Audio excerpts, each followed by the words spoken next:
મત આપ્યો છે તો એનું મતનું અમને આવું ફળ મળશે કે આનાથી સારું હજી મળવાનું બાકી છે કે શું કરવાનું છે એ અમને ઇન્ફોર્મ કરો કંઈક હવે, અને તંત્ર જાગો હવે કંઈક.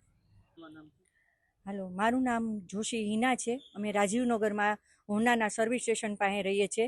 અમારા ઘર આગળ ઘણા વર્ષ 6 મહિના થયા તો આવી રીતના પરિસ્થિતિ એમનેમ રોડની છે જ કે કેટલી વાર રજૂઆત કર્યા છતાં કાંઈ રોડ રસ્તાનું કંઈ કામ થતું નથી. કાયમ માટે પાણી ભરેલું રહે છે ને ગટરો પણ એટલી ઉભરાયેલી રહે છે. વારે વારે રજૂઆત કરીએ છીએ તંત્રને, પણ કોઈ અમને કાંઈ સરખી રીતના જવાબ આપતું નથી ને કાંઈ અમારો પ્રશ્નોના નિરાકરણ આ રોડ રસ્તાના થતા નથી. છેલ્લા ગયા વર્ષમાં પણ અમે અમારા ખર્ચે ભરતી નાખી હતી.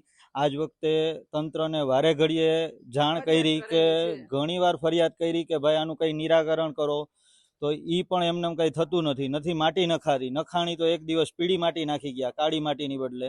આગળની લાઈન તૂટેલી હતી તો એની વારે ઘડીએ ફરિયાદ કરીએ છીએ. ગટરના પ્રશ્નો સોલ્વ નથી થતા, અને આ પાણી ભરેલા છે તો એમાં વારે ઘડીએ જીવડા થાય છે, અને એ જ મચ્છરની હિસાબે જો બીમારી થઈ તો એ તંત્રની જવાબદારી રહેશે કે અમારી પોતાની જવાબદારી રહેશે? એ અમને તંત્રએ જરાક ઇન્ફોર્મ કરો કે અમે આ મત આપ્યો છે તો એનું મતનું અમને આવું ફળ મળશે કે આનાથી સારું હજી મળવાનું બાકી છે કે શું કરવાનું છે એ અમને ઇન્ફોર્મ કરો કંઈક હવે, અને તંત્ર જાગો હવે કંઈક. વારંવાર પાણી ગટરની સમસ્યાઓ છે, પાણીની લાઈન લીકેજ થઈ જાય છે.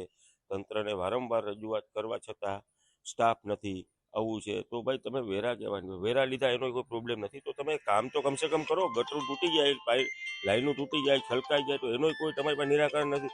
અને અમુક સભ્યો એવું કહે છે, અમુક રાજકારણીઓ, કે ભાઈ અમારા એરિયામાં નથી આવતું, તો ભાઈ આ પોરબંદરમાં ભેળવું શું કામ? તમે તો તમારા એરિયામાં ના આવતું હોય તો તમારે ભેળવવાની કોઈ જરૂર જ નહોતી ને. એટલે આ બાબતે એનું નિરાકરણ જલ્દી આવે તો એવી રજૂઆત.